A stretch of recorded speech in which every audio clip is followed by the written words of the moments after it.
Yes, it's our second live episode today, focused on the EU election campaign with our Europe editor, Armin Georgian. Armin. Hi, Nadia. Well, you'll remember the big protests by farmers that rocked European cities a few months ago. And now it's dairy farmers who are turning up the heat ahead of the EU election. They have held a rally in Brussels with the issue of a fair income at its core. And they're calling for an EU-wide regulation to prohibit selling milk at prices that don't cover the costs of producing the milk. So it's still broadly these farmers' protests, but it's now milk producers specifically that are coming forward with these demands. Here's Roberto Cavaliere from the Italian Confederation Coop Agri. The average costs for an Italian company today are around 60 to 65 cents per litre. Currently, on average, Italian producers get 50 cents. We still have a gap of 15 cents. Now, milk producers have also asked to be more involved in changes to the EU's flagship Green Deal, and progressive political forces in the EU say that that Green Deal has already been watered down. They say it's a cave-in by conservative parties that are trying to stem the far right in this election on June the 9th. Well, let's switch gears now then, Armin, and talk about, well, it's written down for me here. You've written it down for me, and it says Kabel Salat. What is this? A salad made of cables? I'm confused. What are we talking about? Yeah, it's. I think Luke is probably best placed to talk about this. I didn't introduce him. Luke Brown, also with us from our Europe desk. Luke. Yeah, so Kabel Salat is traditional. It's a traditional German salad made of cables, as you can see. I think we all have them at home, and they're kind of piling up in the drawers. And the EU has long wanted to legislate to remove the possibility of a mountain of cables. So back in 2022, the EU said that all new power cables for small and medium-sized devices would need to be USB-C. Now, this only actually comes into going to be implemented from the end of 2024, so you have to be careful for the next few months that you are buying your device, that they are correctly installed. There are two advantages, according to the EU. They want to simplify sustainable choices. The EU says about 250 million euros are spent each year on buying new chargers. They also want to reduce waste. The EU says unused and disposed of chargers represent 11,000 tonnes of waste each year. The biggest target really is Apple. It's always used its proprietary Lightning chargers. Samsung and Android have always used USB-C already.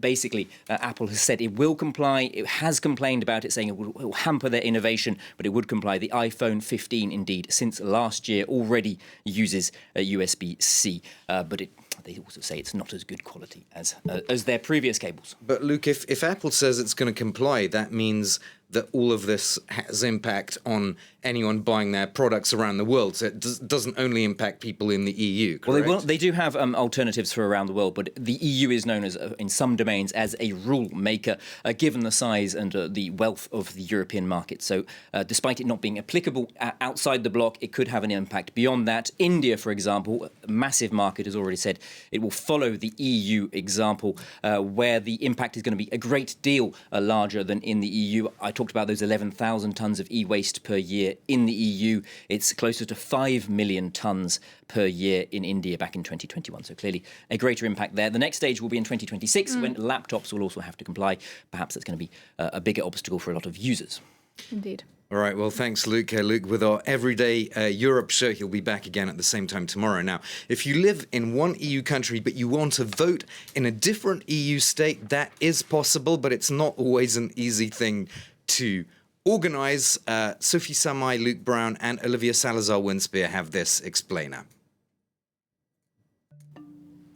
Doing your democratic duty isn't always the simplest task, especially if you live overseas. If you're an expat living in another EU country, there are two options. French voters can register at the nearest French consulate, found in major cities, and then cast their vote in person. Or you can return home if you're still registered on the electoral rolls. In both cases, you can only vote for MEPs from your country of origin. But you also have the right to vote for MEPs in the country where you live, on condition of being on the electoral register. However, being registered in both countries is not allowed. So, no matter what, you have to choose, and the same goes for those with double nationalities. If you live outside of the European Union, there are some differences. Voters don't have a choice. They have to vote for MEPs from their country of birth. One thing is vital for voters of all types: the date of the elections. Polls open in some countries on June 6th, while in mainland France, you won't be able to cast your ballot until Sunday, June the 9th.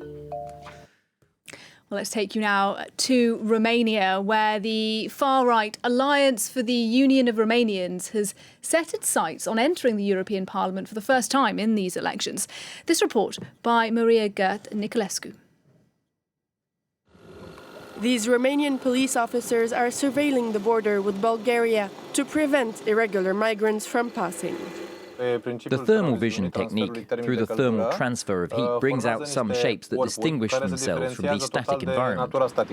In March, Romania entered Schengen's sea and airspace, but full entry into Schengen will likely depend on Bucharest implementing tougher land border controls. Here, resources to combat irregular migration have increased steadily over the last 4 years, and fewer migrants are trying to enter the country. Since the start of 2024, up until today, we've had 87 cases of people trying to illegally cross the border. That's in comparison with about 300 cases in 2023 and approximately 400 cases the year before. Far-right parties, such as the Alliance for the Union of Romanians, say the government is failing to fight for the country's economic interests and is bowing to pressure from Brussels. In Romania, the partial introduction into the Schengen area is seen as insufficient by some opposition parties, a topic frequently raised by far-right parties as the European elections draw closer. Romanian citizens will elect 33 European MPs. Romanian populist movements are not part of the current EU Parliament, but recent polls show they could now score up to 20% of votes. We should have a stronger word to say in front of the people of Brussels. We shouldn't accept their meddling, their imposing of climate policies. Everything coming from Brussels should be negotiated or halted from there, or we should be able to modify them in the Romanian Parliament by extending our sovereignty. Romania's far right uses economic nationalism, as well as a strong social media presence and targeted disinformation campaigns to increase its support base.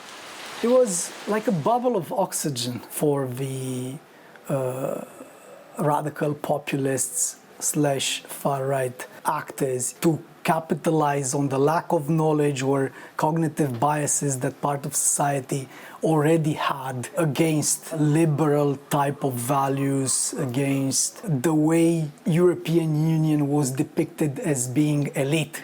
The AU now has high hopes to enter the European Parliament, but they're also counting on parliamentary elections, which will be held in autumn. That was Maria Gert Niculescu for us, reporting from Romania. And that's it for Europe Votes today, but not to worry, both Armin and Luke back at the same time tomorrow. Gentlemen, thanks to you both very much indeed.